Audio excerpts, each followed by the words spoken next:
Yes.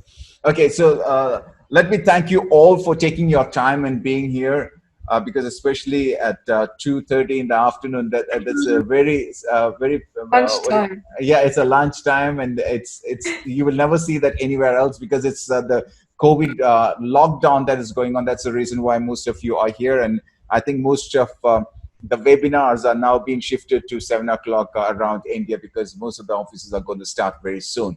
So this is how we are going to do. Mariam will take over from here. Mariam, you can share your story, and then after she tells the story, anyone who wants to ask question, you can just click on the hand up button. You can see it somewhere on the bottom. You can see that. You just raise your hands, and I can just and after that, you can unmute yourself. When I say okay, you can go and unmute. Is that okay with all of you? Say yes on the chat box if you all agree to that. Just go to the chat box and say yes. So first we allow Mariam to speak. And Faroukh, Yeah. which of the stories would you like me to discuss? You tell whichever you are comfortable with. We don't have any restrictions or any as such. Okay. Right. So Mariam, Okay. you take over from there. I believe you all can hear Mariam. If you all can hear Mariam, say yes. Just Mariam, say hi to everyone. Hi everyone, can you hear me? Yes, if you can hear, just go and say yes. Just go, switch off the mic. Nobody use the microphone. All use the chat only. Only the chat. Only Yeah, the I chat. can see. I can see yeses coming in. Yes, a lot of S's coming in. Good, Great. excellent. So, Mariam, it's all yours. Okay. So Faroukh and everybody here, I'm really grateful that you guys are attending a seminar while you could be doing something else, which shows that you are yourself a very motivated, self-disciplined people that are looking for improvement. And I am very humbled to be around such a group. And just to give a small introduction about me, my name is Maryam Tubeileh. I'm a dentist by background, but my passion is very much related to performance improvement, whether it was corporate performance improvement or self-individual or teamwork improvement. And the reason behind that is the fact that I myself had to go through a lot of instances and hardships and adversities in my life that made me want to work on my performance improvement so that I could live a better life, whether it was health related, whether it was time related, whether it was emotional resilience related. So all these changes that happened through my life because of different hardships made me realize that there's never a stop to one's growth, no matter what challenges you face. And I was one of those people, and still am, a person who is always challenged with my health. Like I'm not like saying that I don't have other challenges, but my bigger challenges were always related to health. And after a long time of several accidents, whether it was falling off a horse or a car accident or a boat accident that created so many fractures in my body, it could have stopped me. It could have stopped me from moving forward. It could have stopped me from dentistry because dentistry it needed a lot of muscle and neck and, a lot of strength in your upper body. And I decided not to allow any of this to make my life worse, but rather to use it to my benefit. And one of these stories that I used in the interview I had with Faroukh is a major health issue that I had, that I was almost partially paralyzed because I was almost not feeling my lower body and my right side of my body because of the continuous numbness I had, because of my disc fractures that were in my neck, which was due to a boat accident. We were on a family trip celebrating Eid, and then the boat just flew and it bumped really bad in a very big wave. And I was flown up really high, and then I bounced back. So it came like crushing to my back and neck. Thankfully, it was only the discs in my neck, not more.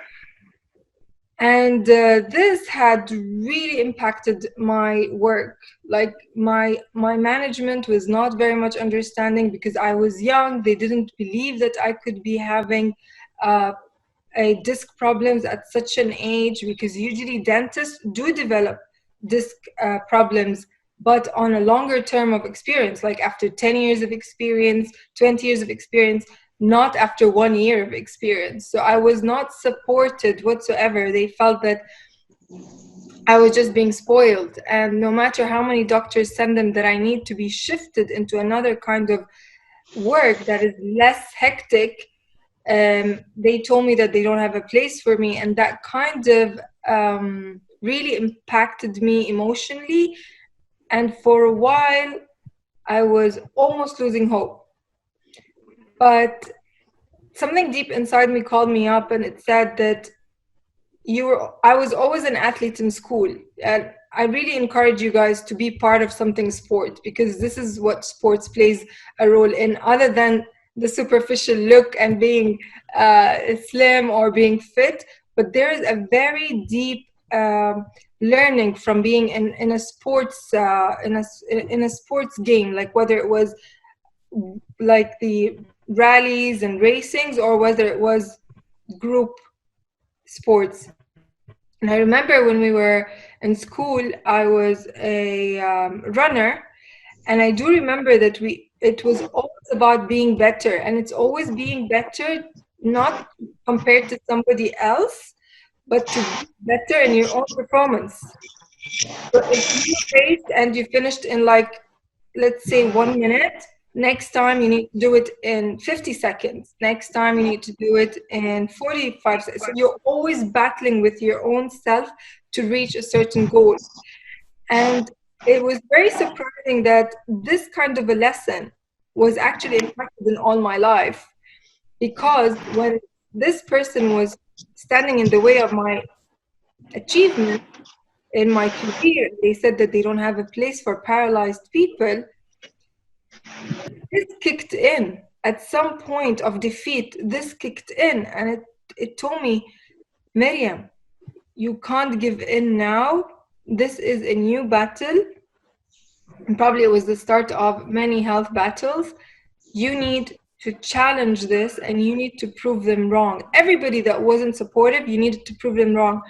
And this is something that I felt in itself is a lesson, because sometimes you think people would sympathize with your condition, try to help you, but when you are in the wrong environment, or in an environment that's looking for competition or envious, this is the last you could expect. So I'm going deeper in the story that I mentioned with Farookh, because I know that you're here for questions, and I'm sure that a lot of what I'm going through, you guys are going through, or else you wouldn't have been here in this session.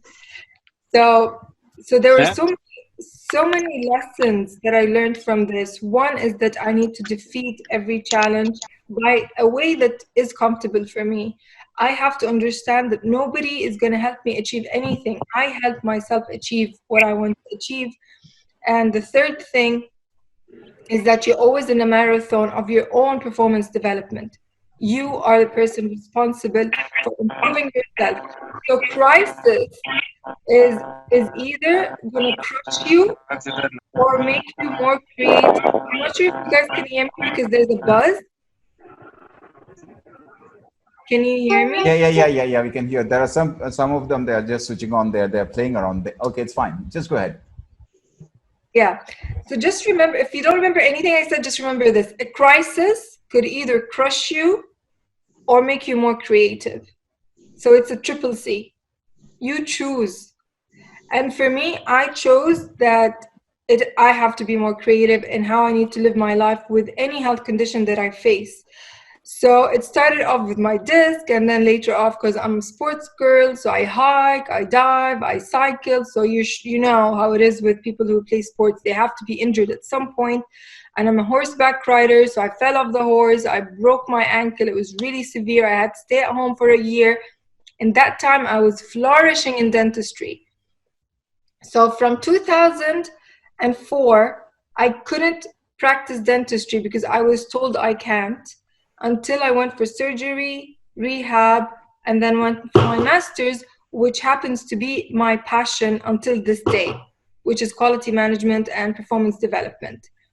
This, okay, in itself was a shift in my life. But then I had to prove to myself that I could still be a dentist. I had to prove to myself. So I went and I worked in a clinic, in a private clinic, where I realized that I'm a very good dentist, despite how my neck could pain or my hand, but I was getting better, I was getting stronger. So I was doing really well as a dentist. So I got back my confidence in dentistry.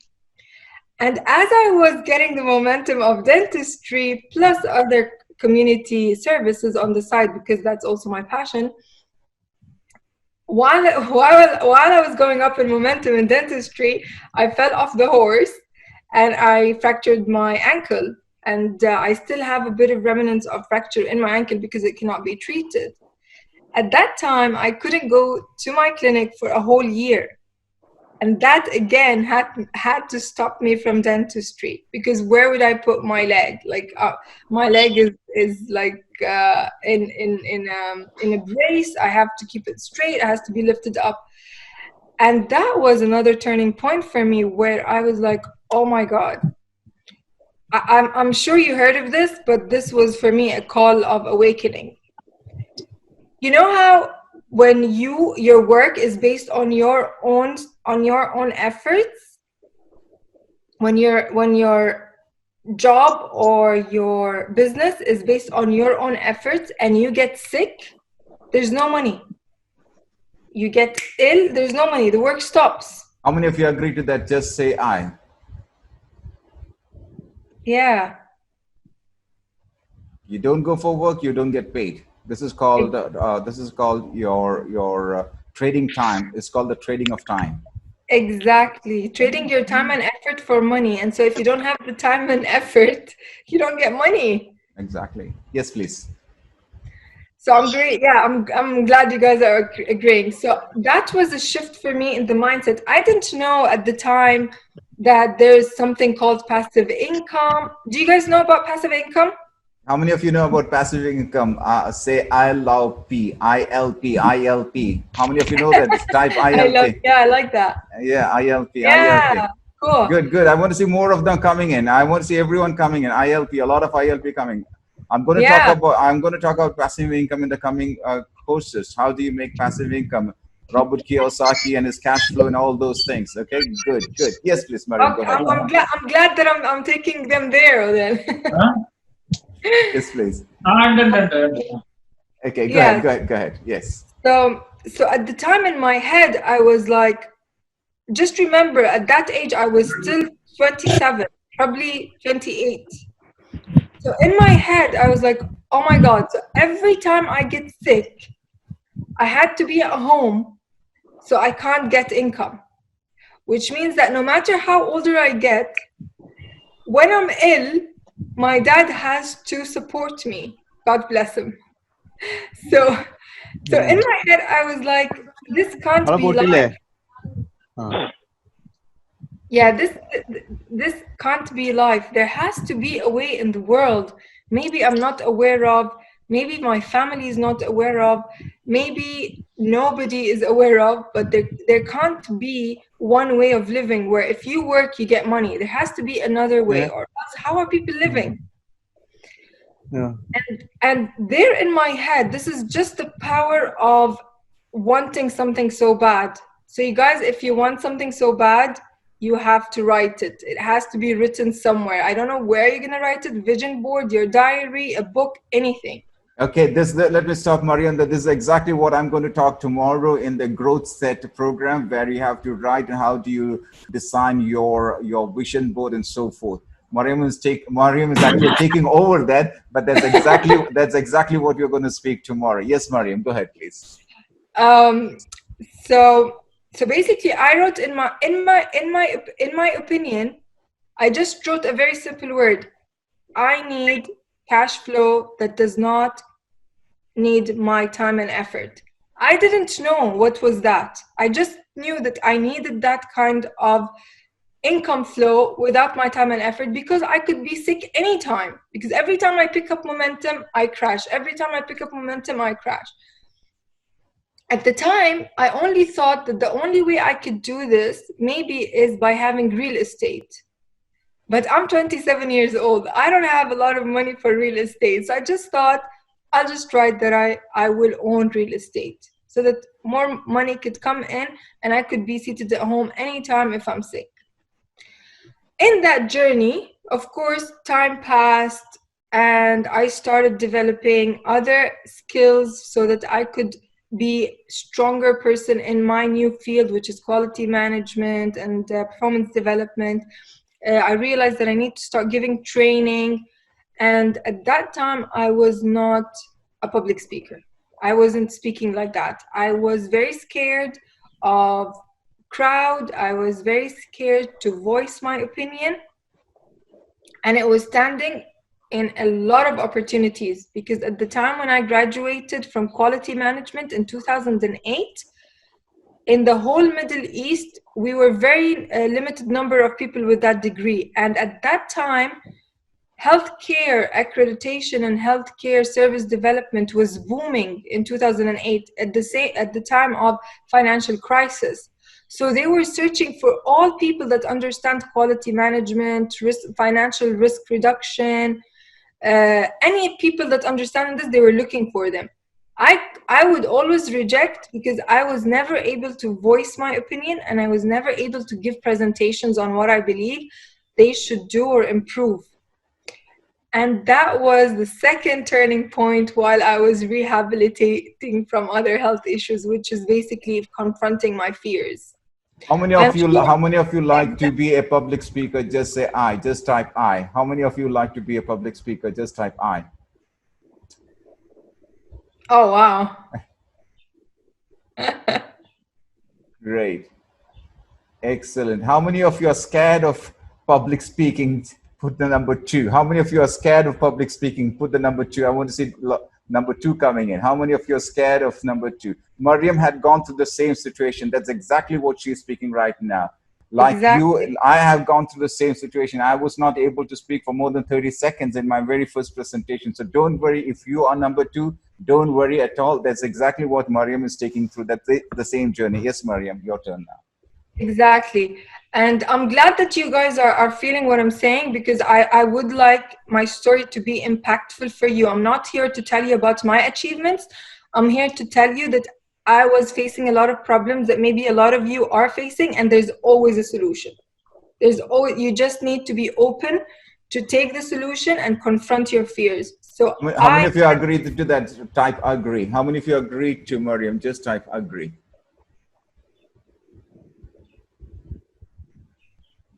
I love the interaction. That's amazing. I'm a crazy guy. When I'm in front of the camera, I'm a very crazy. How many of you agree that I'm a crazy guy? Type crazy. How many of you agree that I'm a crazy guy in front of the camera? Type crazy. They know that. Once I'm in front of the camera, I forget everything. Go ahead. So basically, I had to think of ways. So I wasn't sure what it is. Guys, you need to listen to this. This was a very critical point for me, because that's the time I believed in the power of manifestation and vision board, which you're going to take more details apparently tomorrow with Farookh. But this is a real story. So I didn't know what it is that I needed to do so that I can speak up my mind. I didn't know at all.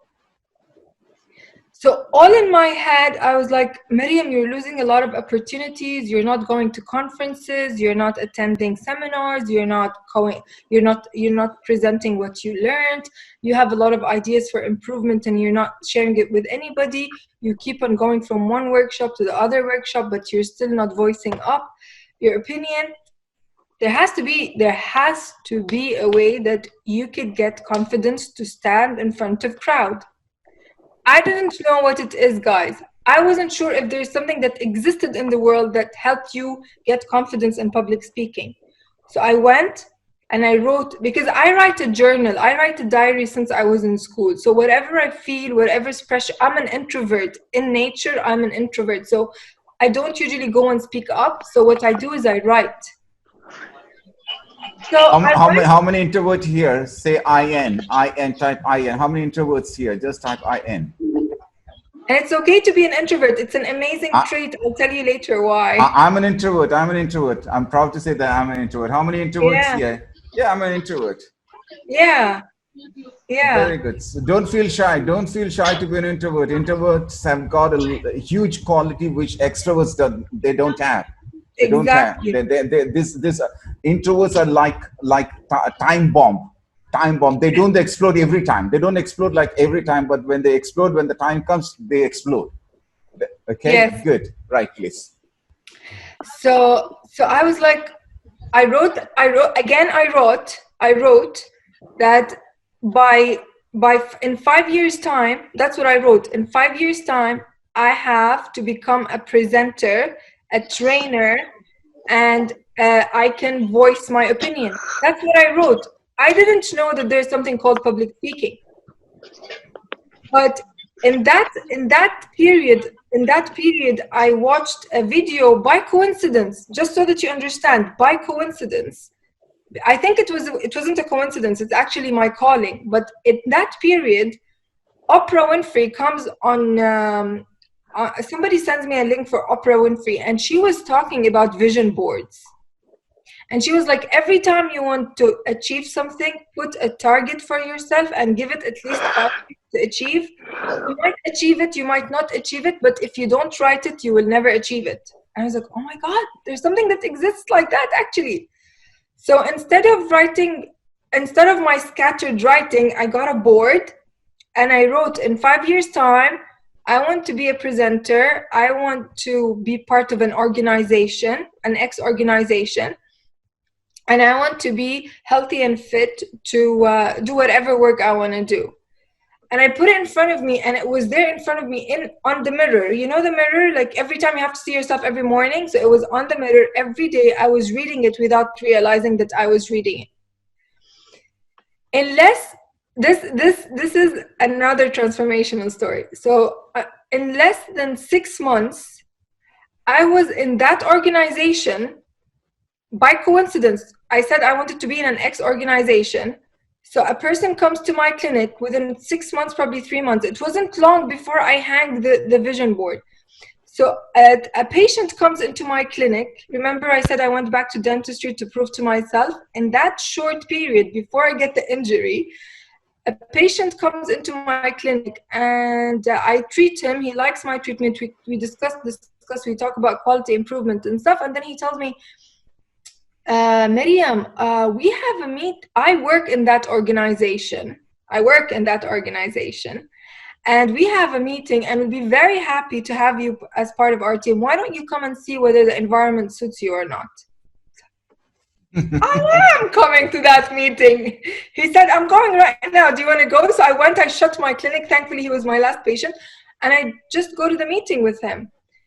And I became part of that organization. I started off as a member of a team, and then I grew into presidential level. So this was like a youth empowerment organization, but it's a global one. In less than 2 months of me being in that organization, a guy, because it's youth empowerment, yeah, so we have to keep on providing trainers to train us to improve our life skills and to improve our skills how to run big groups for community projects. And one of them, apparently, is communication skills. So we take communication skills, and then one of the girls asks, and she says, okay, I know how to prepare the slides, I know how to do everything, but I don't know how to speak up. So she was like basically asking the same question I had. And she was answered, if you want to improve your public speaking skills, we have a club that's running every Monday that I am leading. The presenter is saying that he is leading, and you guys are welcome to attend if you want to improve your public speaking skills. Oh my God. You know, I wouldn't have even, if I planned it, it wouldn't have been that well. So I was like, oh my God, I went to the presenter. I want to be part of this. So apparently there's a club. It's called Toastmasters, that it helps you to build confidence and leadership skills in where you could present yourself better. I will tell you guys, the time I entered, I was like, I'm never coming back. This is too scary. I have to stand in front of all these people. I have to... And then they were putting me in situations where I had to express my thoughts. It's called table topics. I had to express my thoughts. In that expression of thought, I got feedback that I'm very motivated. My speeches are very motivational. I should speak up more. I have a humor. I was like, all of this is in me. I didn't even know that. The moral of the story is that you wouldn't know your potential unless you allow yourself to be out there. You might make mistakes. You're not going to be perfect, but if you don't start, you'll never discover your potential. And they started boosting me and helping me and uplifting me. And then I got encouraged to take it in 2 languages. So I started taking 2 Toastmasters clubs in the same time, parallel, learning how to speak in one language and learning how to speak in another language publicly. And in less than 6 months, I get an invitation from a conference saying that we are looking for quality professionals to come and give the doctors an idea on how to think with a quality mindset rather than just a clinical mindset, which is very different. Management mindset is very different from a doctor's mindset. I was like, of course I want to go, but in my heart, I was scared. So I went to my Toastmasters club and I told them that I'm going to reject this because I'm still not very confident. I'm very scared. It's in 3 months' time. I don't know if I can do it. And they were like, no, you're going to do it. You're going to take it. You're going to say yes. And we're going to help you practice for it. And they made me prepare the slides. They made me practice the presentation with them. And in less than 6 months, I was on a stage in Dubai, in a totally different country, in front of more than 3,000 people. First time ever I am doing this. After 6 months of practice, I was on stage giving doctors that are senior to me by far many years, and they were listening there tentatively, and I got a lot of positive feedback. And ever since then, I never stopped public speaking learning. I'm always learning something new. I'm always practicing.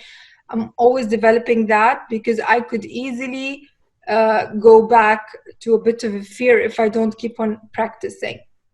So I think I said enough. I'm not sure how far I can go. I have so many stories, but these are the basic major transformational stories that made my life change till date.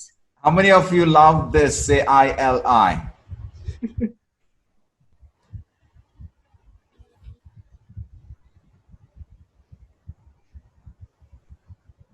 I'm glad. I hope it makes a difference in your life as well. Now here, there are 2 lessons that you have to learn. Number 1, everyone are scared of something or the other, but you need to move forward and open up. If you don't go, if there is an opportunity, you have to go for that opportunity. If you don't go for the opportunity, if you don't show up, that's exactly what my 2 teachers, Les Brown and John Maxwell, he always says that you've got to show up. If there's an opportunity, you have to go and show up. That's exactly what Maryam did. She showed up. She had that sort of fear, but still she showed up. How many of you are ready to show up? Say me. How many of you are ready to show up? Say me. Yeah, they're ready. Yes. At least ready. Yeah, if you have to be ready within first, mentally, then automatically physically you become ready. Mentally you have to become ready. That's the whole purpose of this masterminding. What is happening right now is all about masterminding. From here, you have to mentally be ready. Only when you are mentally ready, you become physically ready. Otherwise, you will never become physically ready. So now you know that Maryam, you have watched the video, the interview that I had with Maryam last week, and where she speaks about TED Talk,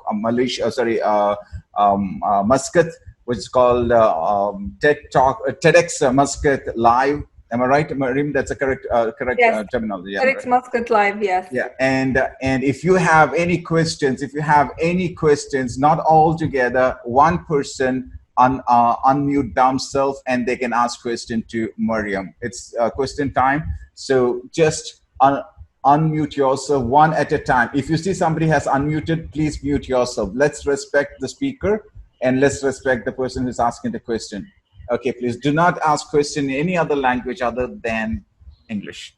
Yes, I wouldn't understand. Okay, first person, unmute, please.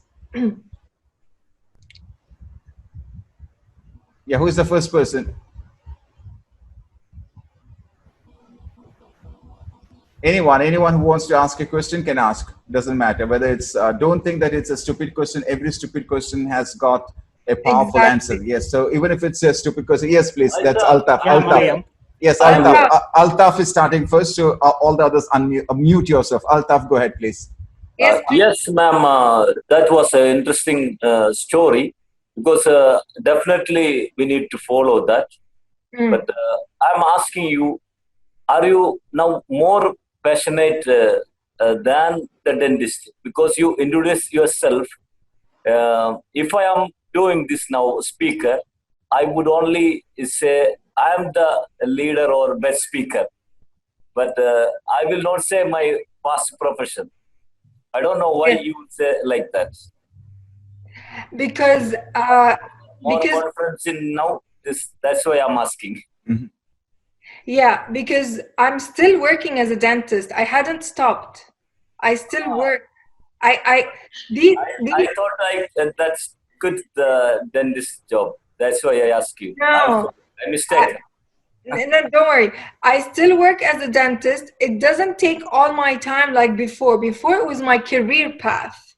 So every time I planned for something, it was related to dentistry. So if I want to study something, it would be related to dentistry. If I want to be promoted, it's related to dentistry. But once I found my passion, dentistry became my side business rather than my career. Yes.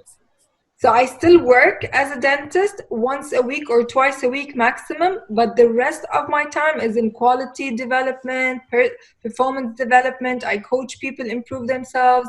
I even started up an organization that's related to training and consultancy, which is focused on performance development.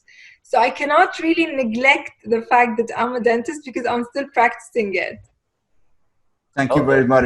Thank you very much. And Altaf, to answer your question and to all the others who are here, I have another friend of mine who was also a colleague of mine. She is actually from Australia, and she was also a dentist practicing. After practicing for 15 years, she said that this is the wrong seat that I've been sitting.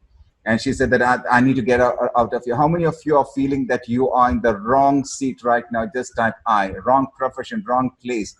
Just type I. Type I. I want to see how many eyes are coming in. Yes. I used to be in the same position once upon a time. I used to sit, I used to get money, I used to do everything. I was very, very popular. That's all the different business, but I was in the wrong seat. So this young lady that I'm talking about, her name is Yvonne Sam. Yvonne Sam then left her job because her passion was to train and teach, just like what Maryam did. And today she is a well-known leadership coach. She wrote her book, and this is the book that I want to show. This is the book which she wrote. And this is the author. She's a very good friend of mine, and she's going to be in the interview, and you all are going to speak to her as well. There's another young lady. I don't know, Maryam, whether you know her from Canada, where I had interviewed. She's also from Middle East, but now settled in Canada. She's an MD. She's a doctor. She's an MD. She left her job, and she's now with Deepak Chopra, and completely into motivational speaking and so forth. So once in your life you change, but right now, Maryam has not left the first one. Don't kill the goose that lays the golden egg, okay? Don't kill it before you go there. You have to live it slow and steady, then you move to the other part. So now she's just living that percentage, and she's moving to the other side of being a presenter and public speaker. Thank you very much, Maryam, and thank you very much, Altaf. Next person, please. True. And I would also want to add one thing about the dentistry. Remember I said I'm very passionate about helping people improve. Dentistry has a very unseen side of it. It is originally a human service.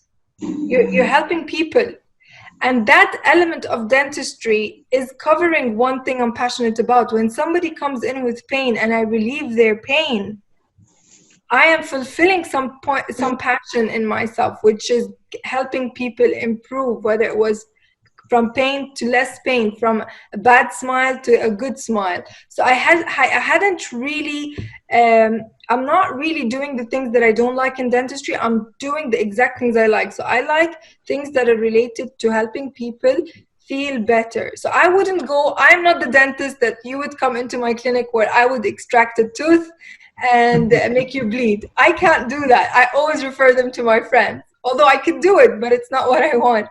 But if you have pain, I will help you relieve it. If you have a bad smile, I'll help you make it better. So in that element, I'm still passionate.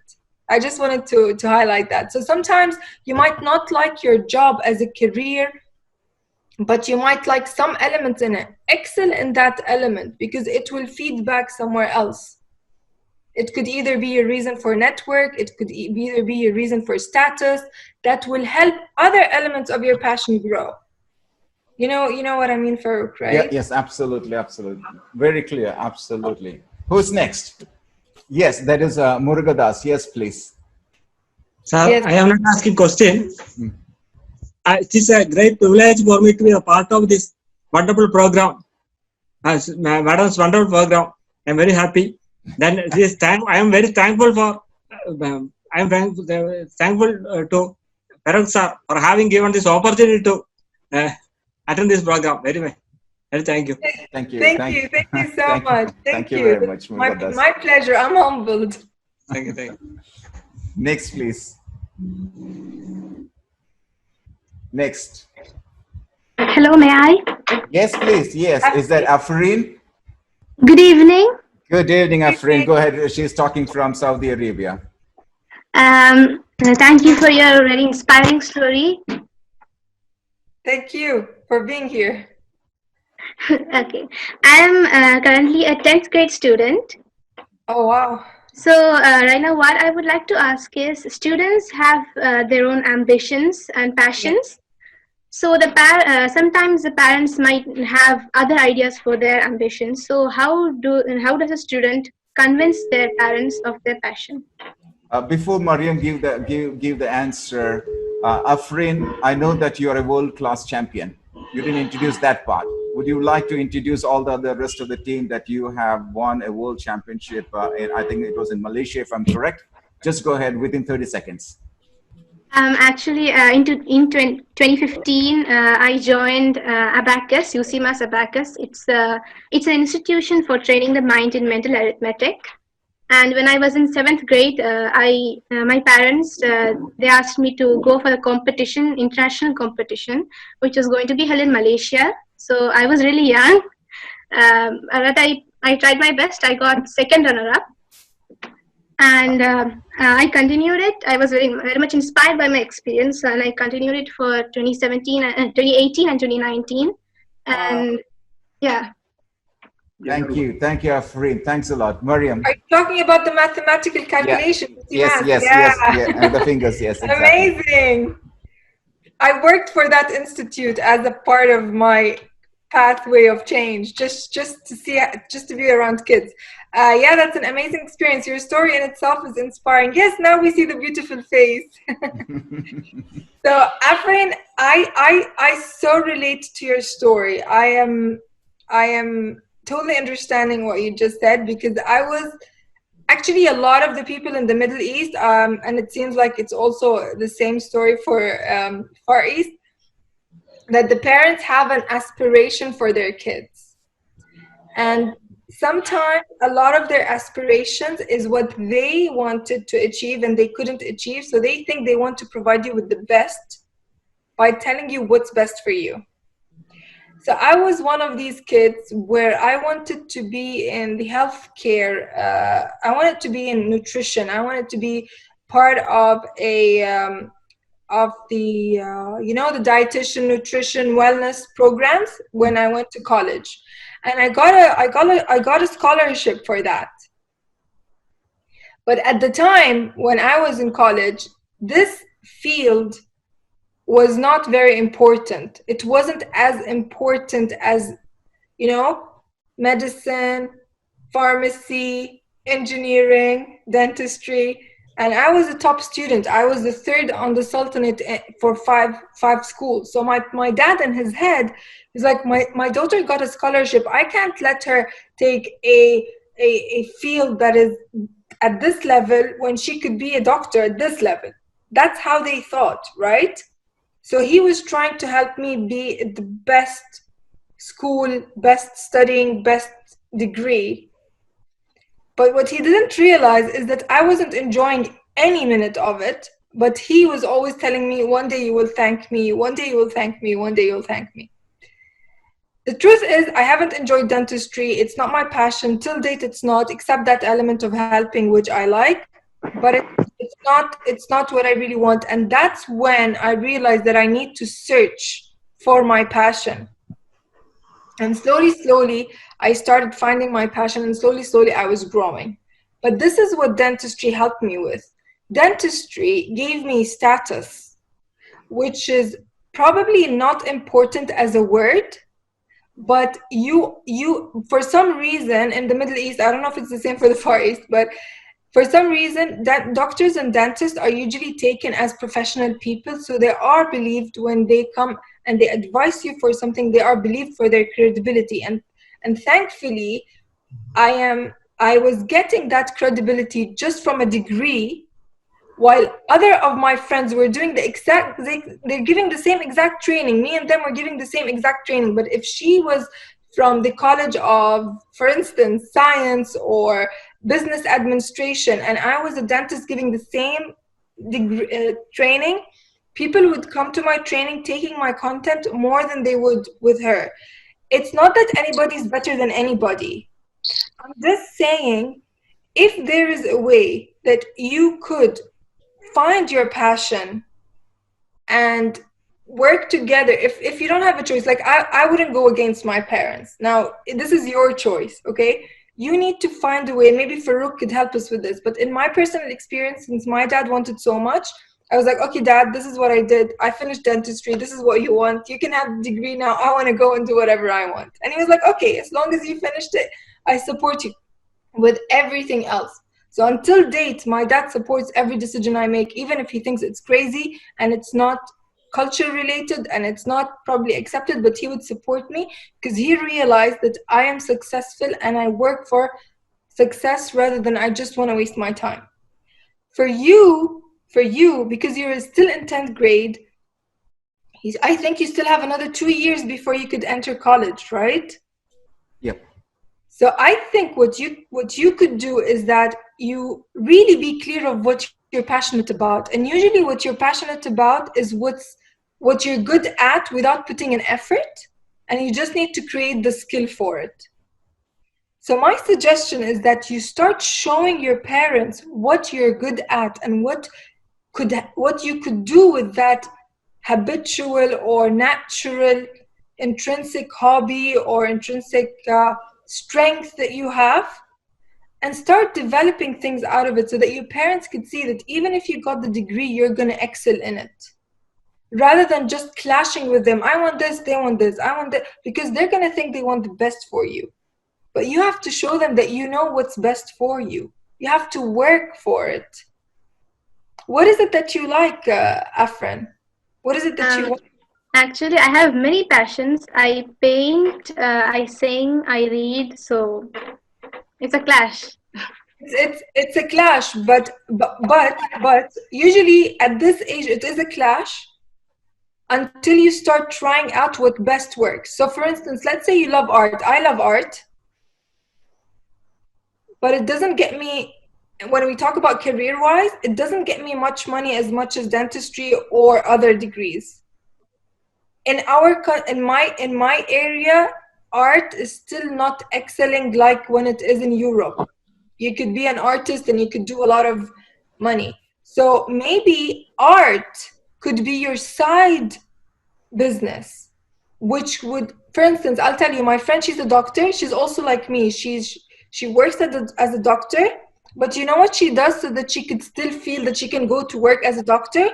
She has art classes where she teaches school students how to draw on her free time.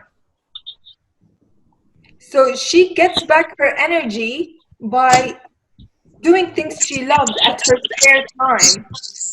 But medicine is getting her more money than the art. Do you know what I'm saying? Yes, I Saying, do. yeah, so you grow what you love, grow it. And if it's good stuff and it can get you money, start generating money from it right now. Don't wait until degree. Degree doesn't get you money. What gets you money is work. So if you love art, start drawing. See where it takes you. You still have 2 years. What was the other thing you like? You like reading, writing? Reading and singing. Singing. Okay, start singing. See what you could do about singing. I'm not sure what you could do because I'm not really a good singer, but see what you could do with singing. Until it's university time, maybe you would change what you want because you've tried everything on the side. Maybe by the time you get to university, you want something that gives you better life, better career, better profession, better income. You know better what's happening in your environment, what opens for you opportunities, what locks for you opportunities. Like, I'll tell you an example. Farookh, I'm just going to answer this because this is really critical. This is what I do. A lot of, at some point at my time, okay, I won't say when, okay, IT was not a very important, information technology, computer programming and all that. At my time, it wasn't a very strong degree. But right now, in the past 10 years, all corporates, all projects, all applications, everything that's booming on technology needs a programmer, needs a person with an IT background. Like right now, I think IT are the smartest people in the world because they could read what we can't read. They could program things that we can't understand. They can make a whole change in the whole era because of things we don't understand. But at my time, it wasn't considered like that. It was considered a waste of time. A lot of the parents didn't want it, but it was a degree and people had to enter it. So in your era, at your time, see what's booming, Afrin. See what's booming. If what's booming is art, but it's art on drawing AutoCAD or graphic designer, which I'm saying it's booming. I know for a fact graphic designing, AutoCAD drawings, interior designing, architecture, all these are to do with art. If you could work on these degrees and you love it and you enjoy art, this is good because it is the future. Good. You know? Are you happy with that? Let me just put. Are you okay if I could speak on the same question? If you all agree, say agree, please. Then I can just ask her if this was beneficial. Yeah. Yes, it was. Thank you very much. Oh, okay. You're welcome. If you agree, I just want to expand a little more. Maybe that can help you also, all of you who are here. This was just when I completed my degree many years back. Even before I did my degree, when I was in my 10th grade, my dad used to always ask me to go for IAS. And this is sometimes in 1980s, in the beginning of 1980s. There was no IAS schools. How many of you started seeing IAS academies only recently? I'm right, 2 to 3 years now. Those days it was not there, and I was not able to do that. Number two, I wanted to do MBA. How many MBA graduates here? Just type MBA, please. How many MBA graduates, postgraduates here? Just type MBA. On the screen. You see, I can see. Come on. How many more? They're coming in. I'll tell you. When I completed my degree and I was interested to go for MBA, there was not even a single person who had an MBA qualification that I knew. Today, if you fall down, you'll find MBA graduates. You fall on MBA graduates, back of friend. But the time when I wanted to go for MBA, nobody knew about MBA. There was only one person who was the MBA graduate, who was a second year student. Do you know what's his name? Do you know Babu Antony, the film actor? How many of you know him? Babu Antony, say type AB. Yes, he was the only guy that I knew of who had done the MBA. He was at that time he was just second year student. And that was the only person whom I knew, nobody else. Now, going back to what Maryam spoke about, your skill as an artist, a painter, a singer, etc. Now, let's put that into practice. I'm a school best artist. I'm a school best singer, but don't ask me to sing right now, okay? Now, the thing is that how can you convert your artistic things into your profession? That's the question. How many of you have seen my PowerPoint presentation? And if you liked it, say, I liked it. ILI. How many of you seen my PowerPoint presentation going fast, fast, fast, fast, fast? How many of you like it? It has got full of pictures. My letters are very little. There's only very little text, but it's all pictures. What happened is that all those artistic things which I had in my previous childhood days, I brought that into my profession. Today, my presentations are so beautiful. People ask me, how do you make this presentation? Because it was there in me.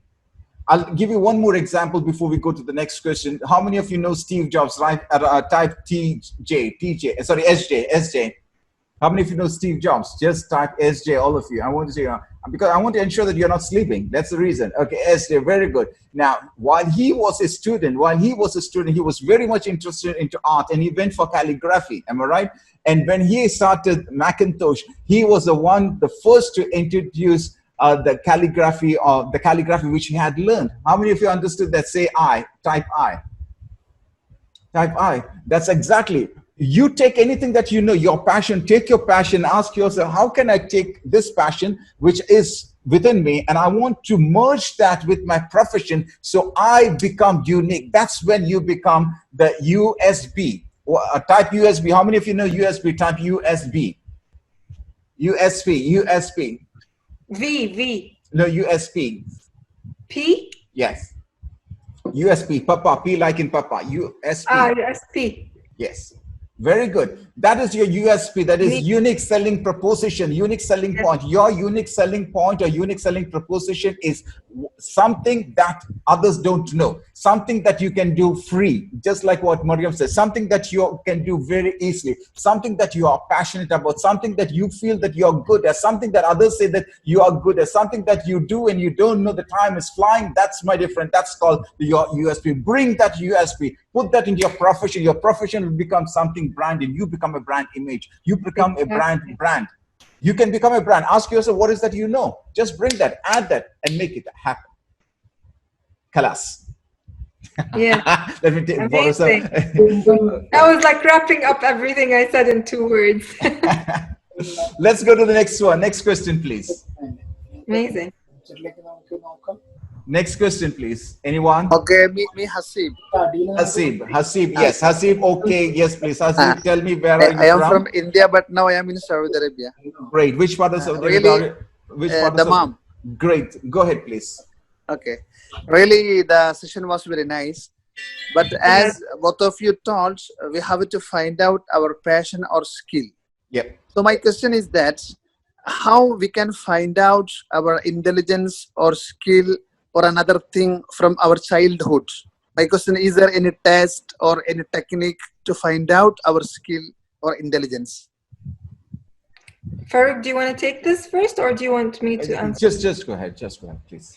I personally believe that you would remember things you used to do. This is just me talking about experience. This is not talking about the specific science behind it. I'll talk about the science behind it, but I'm just saying to make it simple. Okay. At some point when you were younger, there are things that you used to do that probably your parents didn't really encourage or didn't see it's important, but you used to enjoy it.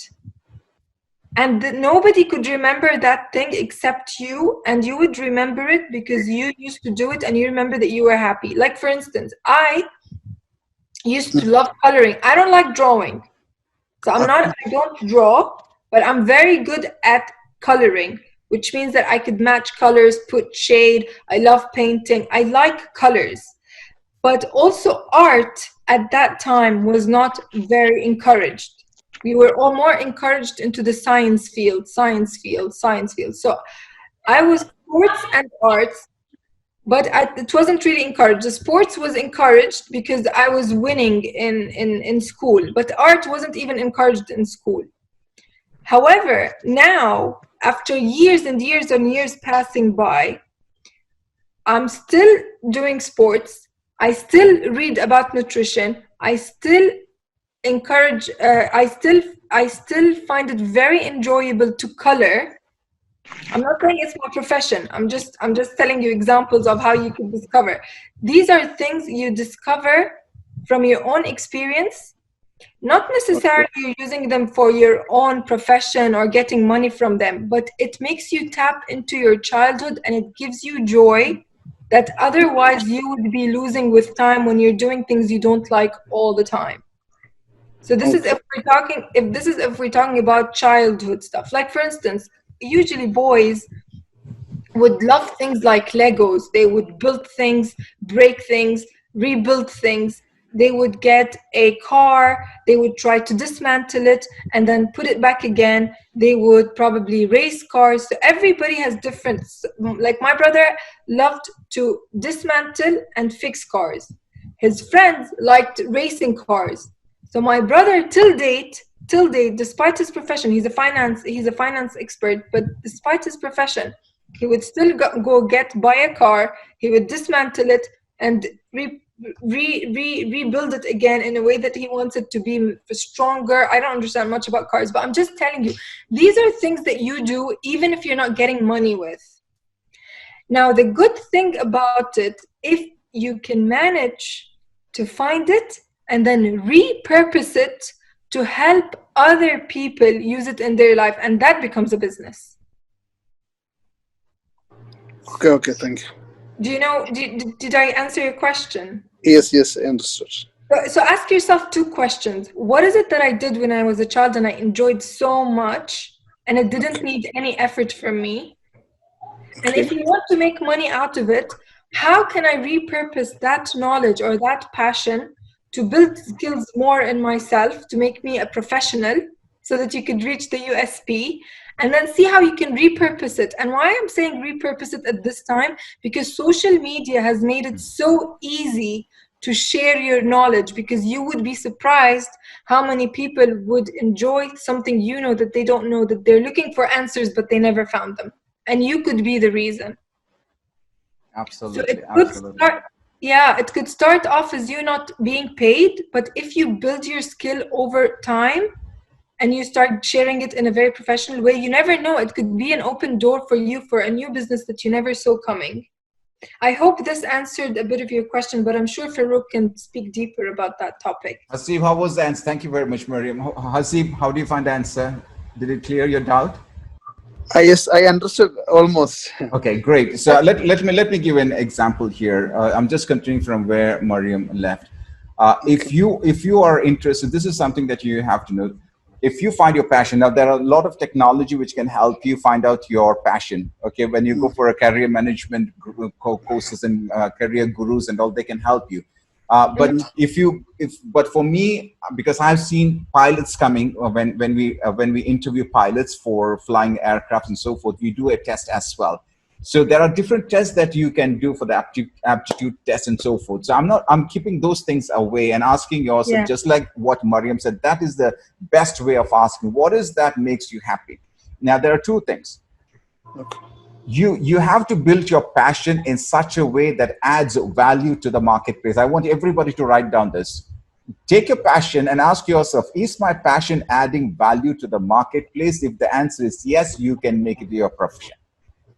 That's the question. You can make it your profession, whether it is singing, whether it is speaking, whether it is crafting, whether it is fashion designing. And Maryam was talking about coloring and all those things, but she didn't tell one thing.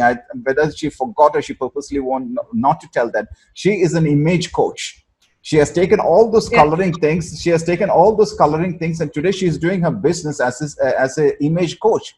That's exactly what you can do, because she found a niche. You have to find the niche in the market. I forgot to I wanted to reach to that point, but I forgot. Yeah, you forget. I have to tap that. Sometimes you have to tap that. So that's one thing you have to look for. That is how you can convert that. Now, I want everybody to focus what I'm going to tell next. Are you ready? If you're ready, say I'm ready. Bring it on. Bring it on. BIO, BIO, BIO. Come on. Yes, I want to see a lot of BIOs coming in. A lot of BIOs. Bring it on. Bring it on. Okay. Very good. If you know something, you got to understand that there is somebody else in the world who also is interested to know what you know. Okay, even if it's the smallest thing that you know, there are people in the world who would like to know what you know. They like to learn that. That's the industry that is booming right now, which is 39 billion US dollars. Let me tell you, 39 billion US dollars. Teach, repurpose what you already know. Teach people what you know. That is exactly what I mean by growth setting. Growth setting is not about goal setting. After you set the goal, after you reach the goal, after you are satisfied reaching the goal, how can you grow further? By teaching others what you know. That's where you get happiness, fulfillment, satisfaction, and then you bring changes in others. You create a legacy. Ask yourself, what is that you know? What is that you are comfortable with? What is that other people say that you are good at? What are things that you can do absolutely free? And then you convert that into programs, lessons, video programs, audio programs, ebooks, and then give it to people and make money out of it. That's exactly what I do sitting in my house. And that's why I'm talking from my experience. Did everyone get that? Say yes. How to do it? That's very simple. I can teach you. I can teach you all those things. If you understood what I'm saying, what you know, convert that into a package. Convert that into a package and give it to somebody else in a higher price. There are people to buy it. Very simple. Those who want to learn, say I. Those who want to learn, say I. Now, don't think that I'm doing a marketing pitch here, okay? Those who want to learn, you can just say I. I'll teach you. I can teach you. Don't worry about those things, okay? Thank you very much. Thanks a lot. Thank you, Maryam. Next question, please. We'll take 3 more questions. Next question, please. We'll take 3 more questions. Okay. Hi, I'm Yasin. Who is that? Hello. I'm Yasin from Doha. Yasin from Doha. Okay, where is Yasin? I can't see Yasin. Can you raise your hand, please? Yeah, hi. Okay. Yasin Khalil. Oh, okay. so. Yes. Okay. Okay. Go ahead. Okay. Go ahead. I'm very grateful for this meeting, and I'm very happy to meet Ms. Maryam also. So, Ms. Maryam came from the dentist and now the public speaker. So, I need to know the next growth strategy for your this one, public speaking. The next level. How are you going to the next level? Next level. Oh, are you talking about how I'm going to improve myself in public speaking, or is there another? It's public speaking, and also next level. You're going for the next level. That's what I'm asking. Let me clear the question. That is, as today you are a public speaker, you are an organizer for. You are also an organizer for TED Talk in Muscat. So the question from Khalil, Yasin Khalil, is that what is your next step? Okay. Yasin, first of all, before knowing my next step, I need to understand the outcome I want in few years' time. So before I build a next step, I need to know why I'm building a next step. So it just happened that you asked me a question when I'm already going to my next step. But why am I going to the next step? Because in my life right now, this phase of my life, I am trying to build a platform where I could start generating passive income, not through real estate, because I cannot yet afford real estate, but from my knowledge, which is a greater asset. Okay. So to answer your question, what is my next step? I'm already doing my next step, and that is how did I repurpose public speaking through COVID-19 to master public speaking on the media, on social media? Meaning that, how can I repurpose the skill of public speaking that I worked on for so long to not just serve me on stage and in front of people and in front of a crowd, but to help me create a greater impact through social media, which is not my field of expertise.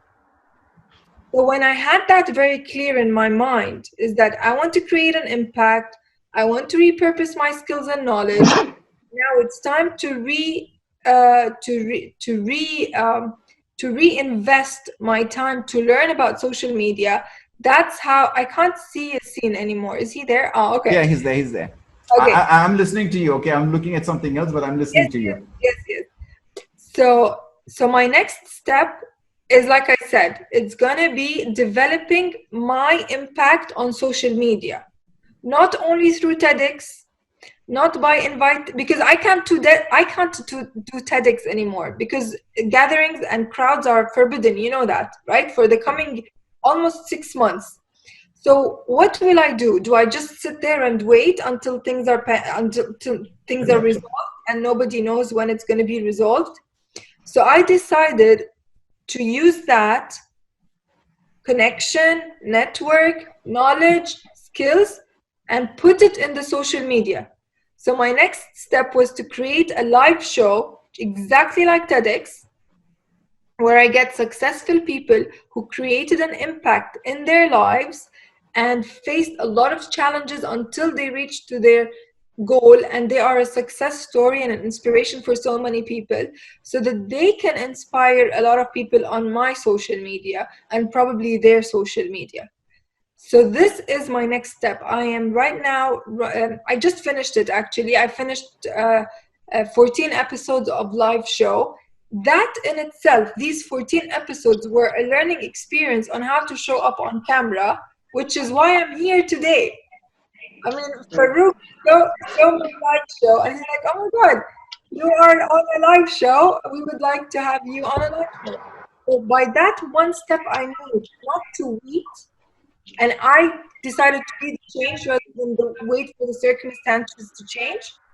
That opened for me new opportunities that right now I'm just following and pacing and seeing where further it could take me. But what's my ultimate goal?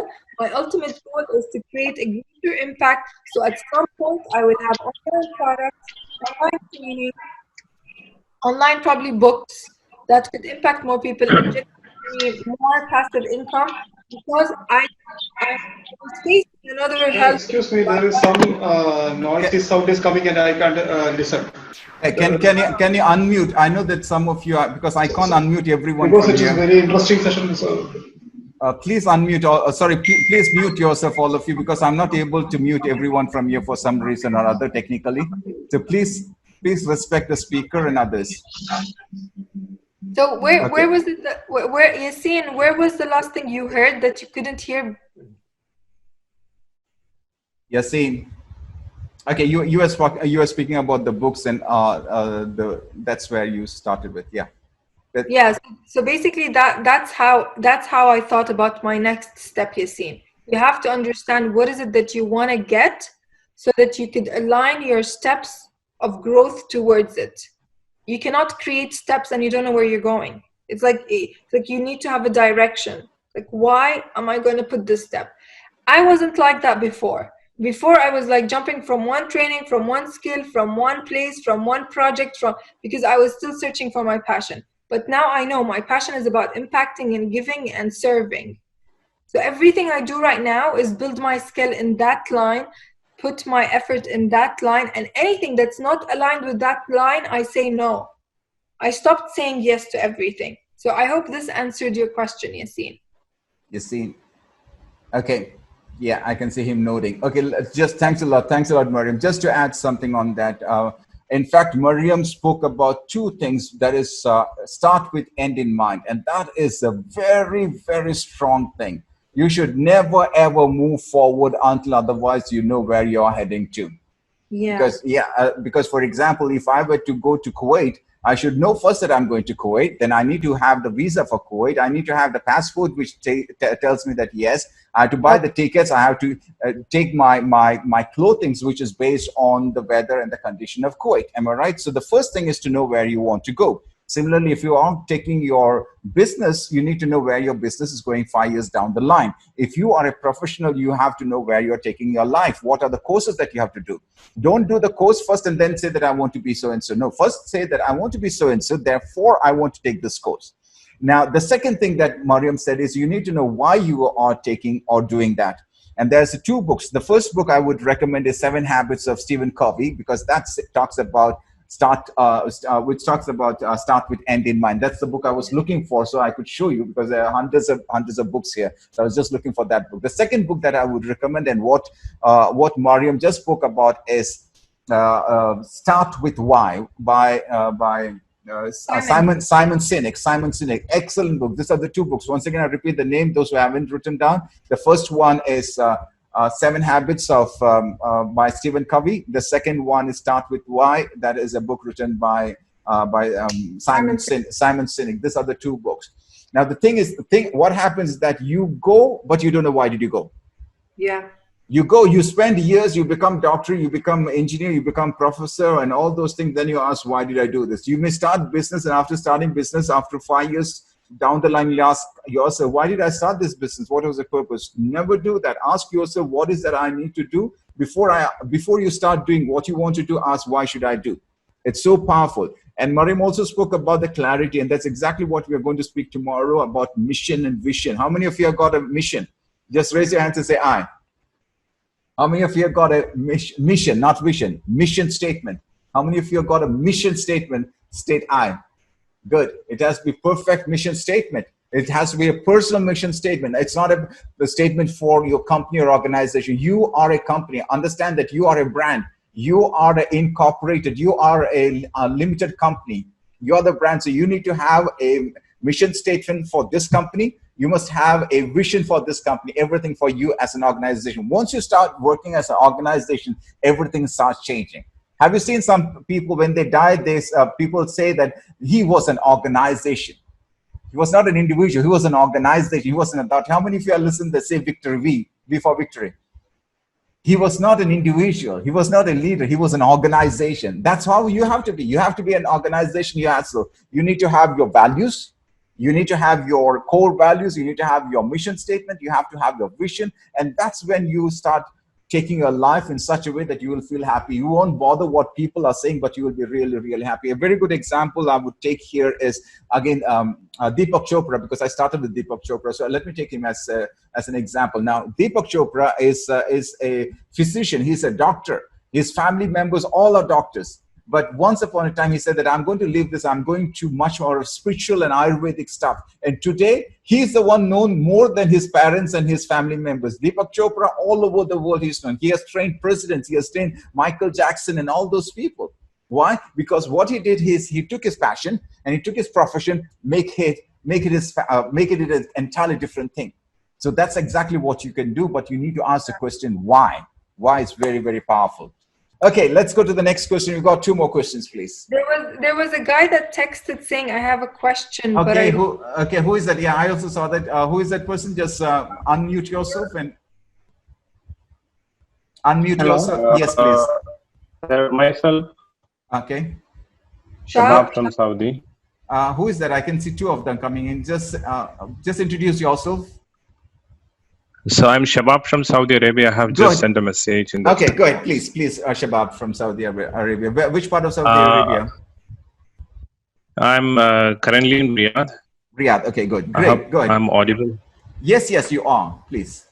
Okay. Sir, my main one question is, in this personality development kind of thing, that we can identify our weakness without the help of others. For example, if I have a weakness, I need to find it and I need to make that weakness to my strength, or I need to correct that one. So without telling someone, hey Shabab, this is your weakness, so you have to correct this. Did you get the question, Farookh? Because I don't. Could you repeat that once again? Sir, is without help of any other guys, is there any way that we can identify our weakness?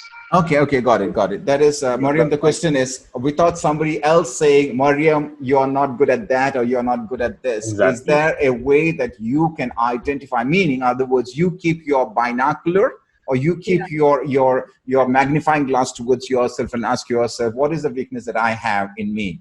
Yes. The SWOT analysis, self-SWOT analysis. Shabab, you'll be surprised to this answer.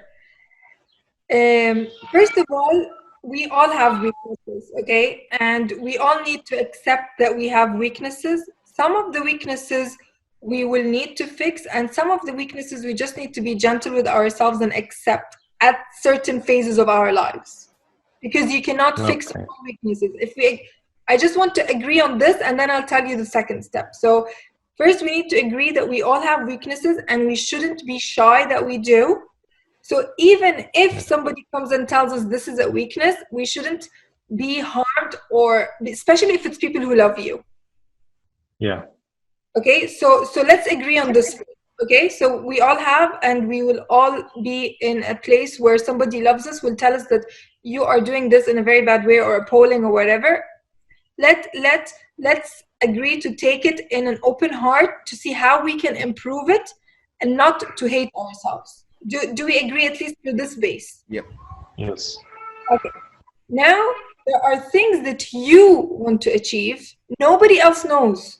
Nobody, only you know. Only Shabab knows that he wants to achieve an X promotion, an X project, an X skill. Nobody knows it. Okay. You then compare yourself and you see, I am here now and I want to achieve this. Okay. Because it's always about your outcome. You always need to ask yourself, what is it that I want? Do I want to be better in relationships? Is that my priority right now? Do I want to be better in my business? Is this my priority right now? In my business, do I want to be better in finances, cash flow, or I want to be better in teamwork, leadership? What is it? So you decide, what are you needing at that period to achieve A to B, for instance. Okay, Shabab? Yes, okay. And then you see, from A to B, what is it that you need, that you don't have, that keeps on standing in the way of you reaching that? Okay. So if it's, for example, if it's in your business and you're not good at budgeting or you're not good at cash flow, then there's something you need to do with finance. Yes. You either read books, you either get a business coach, you can of course ask Farookh. Okay, so you need to know. If, for instance, you are not happy with how you run your relationships, you're good at so many things in the relationship, but you're not very good at expressing your feelings, for whether it was to your kids, whether it was to your wife, whether it was to your parents. Nobody knows that this is bothering you, but it's bothering you. Yeah, exactly. You work on how you find a way. You find either a session online or read a book about relationships, rules of love. What is it that could make your ego less and your expression more? That you don't worry from failing or doing it wrong or being judged or being defined or being labeled. Once you put your ego a little down, you start automatically fixing certain weaknesses. And we all went through it. We all went through it. Like, you need to understand that we are evolving all the time. A human being cannot grow without accepting that they need to evolve. But if, for instance, you have 5 weaknesses, don't focus on all 5 weaknesses. Focus on, in this period of time, in the coming 6 months, what's bothering me the most? Is it my business? Is it my relationship? Is it my health? What is it? What's bothering you? And then fix it slowly. And then within 5 years' time, you'll be surprised on how much you've evolved. Okay. And to be honest, I personally believe a person can change when they have a group of people to change with. Supportive people, mentors, coaches, maybe create a community that have similar issues that they want to fix together, probably read a book together. I always believe in the power of help by other people. So even if I know my weakness, I had to go to a Toastmasters club and I told them I have a weakness. I cannot go to the conference because I knew I cannot stand in front of people. I probably at the start I was shy, but now I wanted an opportunity. At that month, I wanted an opportunity. I wasn't willing to risk it. So I had to go and voice my fear to people that I know that are supportive, that will help me so that they could help me. Did I answer? Did I go close to your answer? Yeah, I got it exactly. I hope it's going to help you. Thank you. Thank you.